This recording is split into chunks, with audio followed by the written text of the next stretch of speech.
আসসালামু আলাইকুম ভিউয়ার্স। আজকে সৌদি আরবে 40 ডিগ্রি সেলসিয়াসের উপরে আমি কাজ করেছি।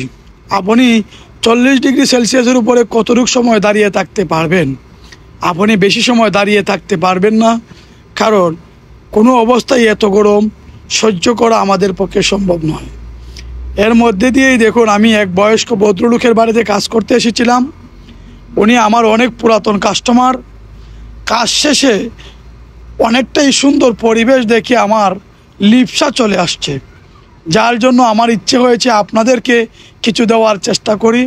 দেখুন, সে শৌখিনতা পুরুষ, তার বাড়িতে কুকুর এবং মোরগ লালন পালন করে। তার বয়স 70-এর কাছাকাছি হবে। তারপরেও যে তার মনের অবস্থা এতটা সুন্দর, তা আমি কল্পনাও করতে পারিনি। দেখুন, আজকের থেকে 7 বছর আগে আমি এসেছিলাম তার বাড়িতে, দেখেছিলাম সেই গাছগুলি অনেকটাই ছোট। আজকে 7 বছর পরে এসে দেখি এত সুন্দর করে সে পর্যবেক্ষণ করে রেখেছে। সুন্দর না দেখলেই নয়, আপনারা দেখুন।